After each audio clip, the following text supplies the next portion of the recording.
And like I was saying, it's great to be hosting one more session of the Celebration of Mind, this virtual Celebration of Mind hosted by the Gathering for Gardner Foundation. And today our speaker, or this noon, our speaker is Robert Crease. He is a teacher at the Stony Brook University at the Department of Philosophy and author of multiple books. And I think the best part is I will pass over to you and tell us a little bit more about flood control, the pandemic, and science denial. Great, thank you, Tiago. Really appreciate it. I'm honored to be able to do this. I guess my talk falls in the category of current events. Don't you just feel like this someday? Some days, disaster looms, he feels quite comfortable, and there's nothing you can do about it. Well, that's where we are. When someone refuses to act in the face of scientific consensus, we call it science denial. Exposing science denial is called skepticism. Now, I know there's an important difference between anti-science, pseudoscience, and being skeptical about scientific findings, but that's another discussion. Now, Martin Gardner was a pioneer skeptic. He debunked things like pseudoscience in medicine. He did it in many books, including Fact and Fallacies in the Name of Science, which was actually his second book. He took on, in these books, he took on things like ESP, UFOs, numerology, homeopathy, telepathy, conspiracy theories, and so forth. And he hoped that by exposing these things, that they would weaken their grip on people. So, what happened? It's insane nowadays. Now we've got millions of science deniers and believers in wacky conspiracy theories. Cell phones cause cancer. COVID cures, bleach cures COVID. And the most disheartening thing is that the people who say these things aren't just renegades or wackos or shams, but they're elected officials, people who control your health and safety. So what would Martin Gardner do today in the face of what we'd need is a million Martin Gardners. And also it's difficult. Exposing science denial is difficult today because these people don't care about being shamed. They're energized by attention.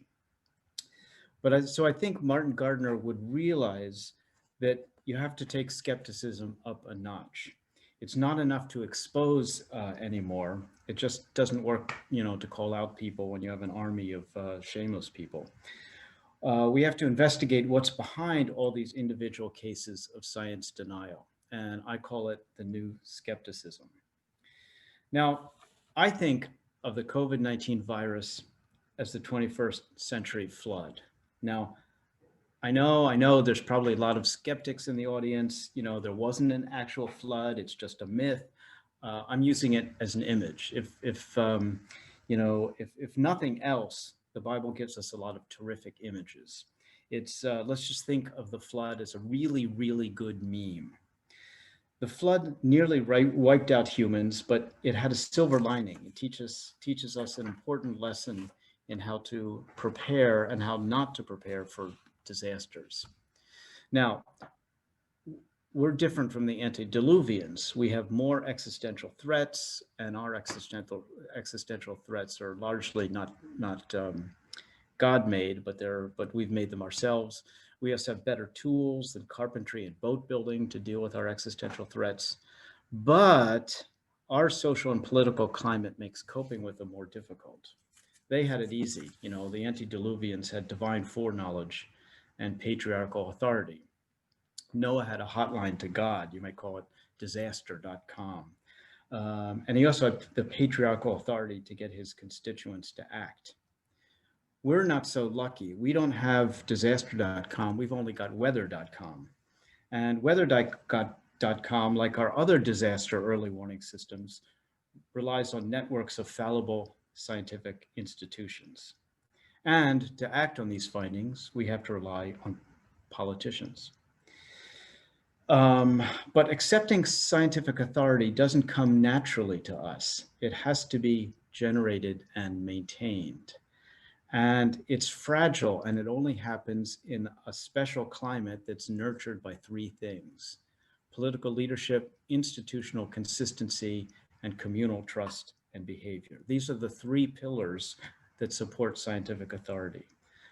Understanding these three pillars is the focus of the new skepticism.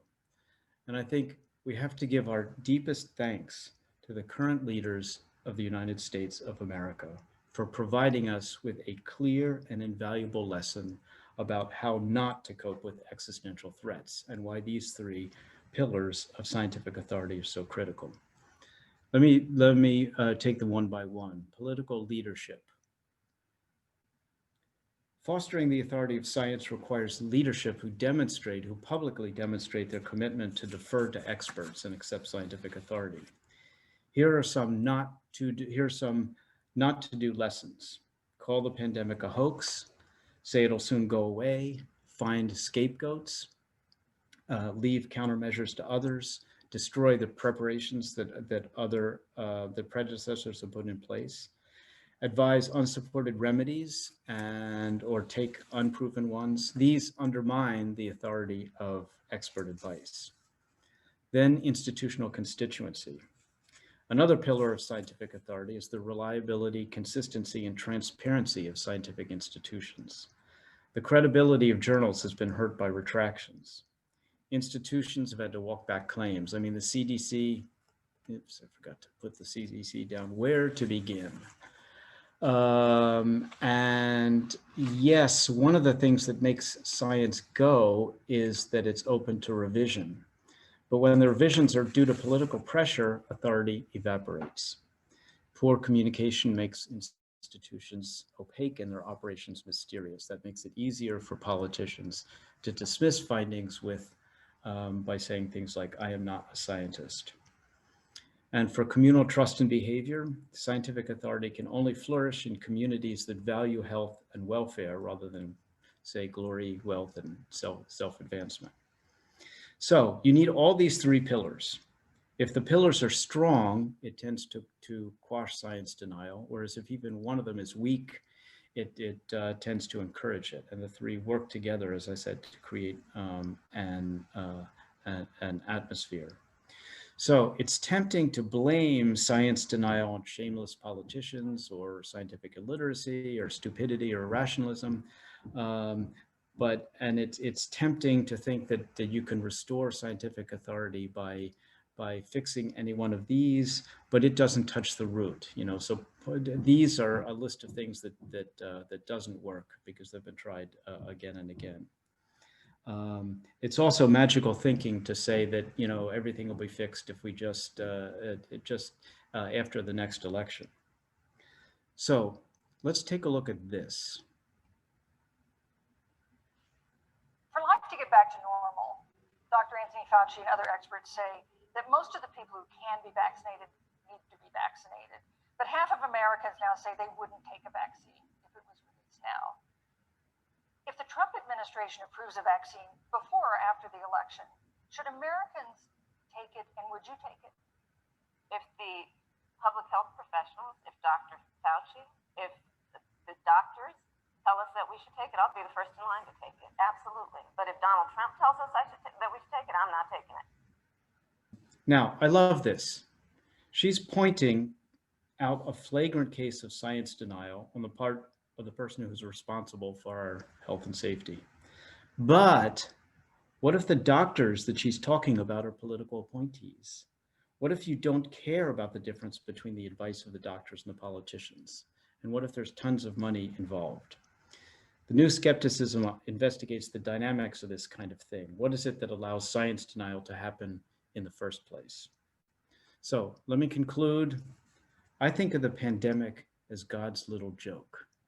God saying, let me teach humans a lesson by throwing a pandemic at them and installing as their leaders the people least able to handle it. Will the planet get the hint? Again, I don't think that God does that. And even if there is a God, that God probably doesn't have that kind of sense of humor, but it's a wonderful image. The hint is that the inhabitants of a globalized, scientifically and technologically dependent world have to be able to plan and build their boats carefully, or they will perish.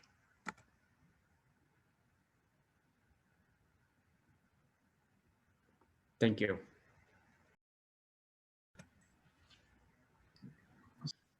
So thank you so much for the talk. And if anyone from the audience wants to participate, either through the chat or to ask a question out loud, please raise your hand if you want to speak, or just leave your question or comment in the chat.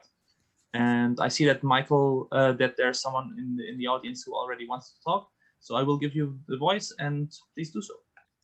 Okay. So, thank you very much. That was brilliant. I was just typing in a comment to say that that was brilliant.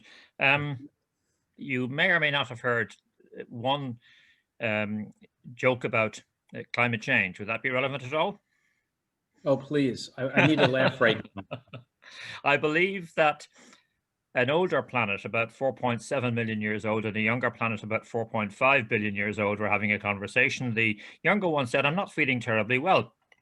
I really think I've got a dose of Homo sapiens," to which the older planet replied, "It's a pretty nasty dose, okay, but I wouldn't worry, it doesn't last too long." Wow, there's and very similarly to your one about God, about God's sense of humor, I believe the Earth, what was it? Mankind had a conversation with Mother Earth. Mankind said, we can't possibly stop things and slow things down and endanger business by taking all these precautions. To which Mother Earth replied, "Here's a virus, practice." Thank you for a brilliant talk. Thank you. People are congratulating. There is a question. How about God decided to send a mild pandemic so that humanity could practice its response for perhaps even greater threats in future? There is someone who wants to ask a question, and I will give them allowance to talk. Please, you should be able to unmute. Hello. A parallel to this, perhaps to make it understand, you always fear analogies, but try anyway. A parallel would be with the judiciary. In other words, the judiciary, in people's minds are arbitrators of truth, right? But we know better. But regardless, when you see quite explicitly when politics and the judiciary mix, what can happen? And I think we're seeing the same thing with science. In other words, if politics and science mix, it undermines the credibility of the scientific opinion. And so we already have through the judiciary a real case study of the effect that this can have. And science has to learn from that case study and find a way to make its opinion more robust. Yeah, that's absolutely true. That's a good analogy, because both of these, scientific authority and judicial authority and medical authority, all rely on trust. I mean, there's no way around it. It relies on trust. The reason I believe in global warming is not because I'm a scientist. I am not a scientist. It's because I trust the people who tell me that there is global warming, which means, and what is trust? Well, it's a very complicated relationship in which you sort of there are many different things involved, but trust is hard to establish and easy to destroy. So the judiciary is similar to that. In order to trust the system, you can deliberately undermine the system if you're unethical, or you can or you can trust it. So yeah, that's a good analogy. So another question that's in the Q&A part. It is remarkable what has not worked to address science denialism. Okay. Can you say a little bit more about that? Well, about every other week in science journals, you have the expose of a politician or someone who has who denies scientific findings, and you can, well, wait, let me go. I can't go back to the slide. Well, anyway, there are exposés. There's scientific experts weighing in on matters, but none of it has worked. It doesn't help. So what is it where can we begin to try to reduce science denial and its impact? And what I'm trying to say is you have to look at the what's behind it first, the pillars that make it, the factors that either encourage it or discourage it. I mean, I know that's very unsatisfactory, but we all wish that there were a switch that we could take that would suddenly turn things around, but there isn't one. I mean, it isn't really going to be fixed by the next election. There's a lot of hope, I suppose, or feeling that regime changes in certain countries in the world, or let's say regimes in certain countries in the world, have allowed this explosion of science denial. And it's common in many countries now. But it's about trust, and what I'm worried, just as you said, the next election won't fix things. How long would it take under ideal conditions to turn this around? Because there's quite a substantial body of people in the world who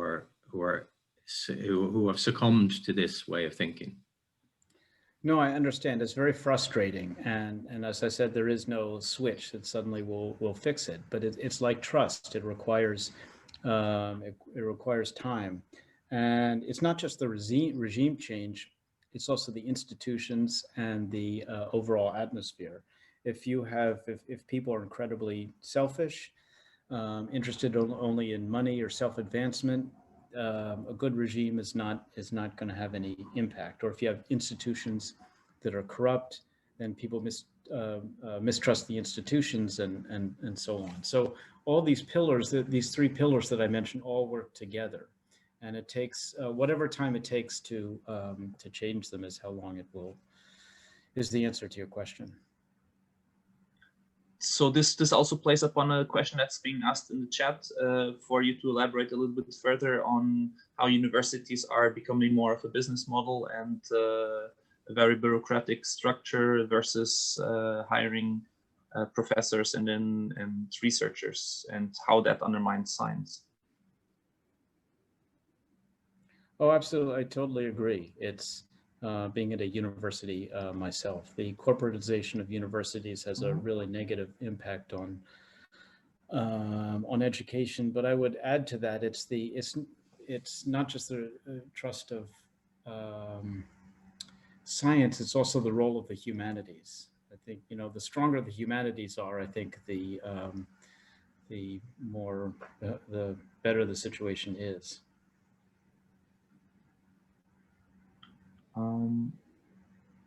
And another question from the comments is about the prediction of Bill Gates about the pandemic years ago, and how does society learn to plan ahead for potential calamity? Actually, well, that goes back to the Noah issue. It depends. You have a robust system of scientific institutions and medical institutions.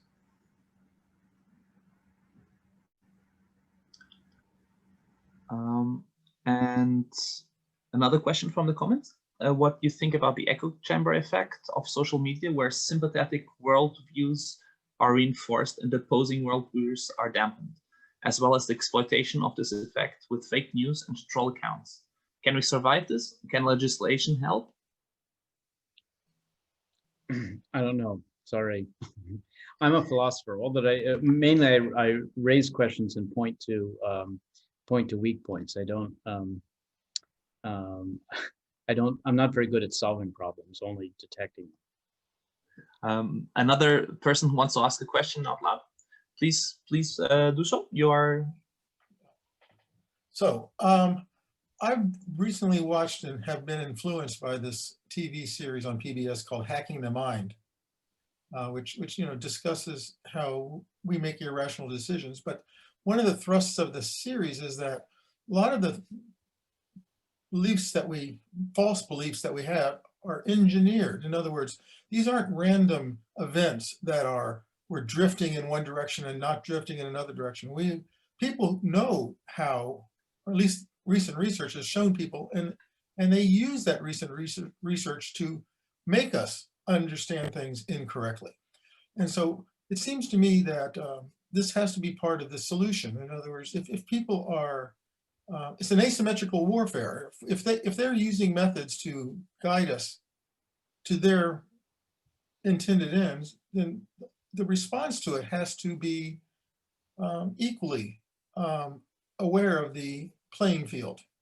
No, I completely agree. How beliefs form is an important part of this. I mean, I like to, the way I think of it is, you know, a belief isn't, beliefs are often governed by what's around you, you know, who you trust, who you run into, where you live, and so forth, what you read. And I think of it as like, you know how in a lattice, the magnetic orientation of an atom depends on its everything that surrounds it. And if they flip, the atom tends to flip. Well, opinions are like that. They're strongly influenced by the magnetic fields around them. And as you say, to affect this, you have to be aware of that effect, whatever that effect is called. People are in general thanking you very much and sending you congratulations via chat. Believe me, this issue isn't going to go away, so we'll have time to talk about it. All right. Thank you very much. Bye-bye.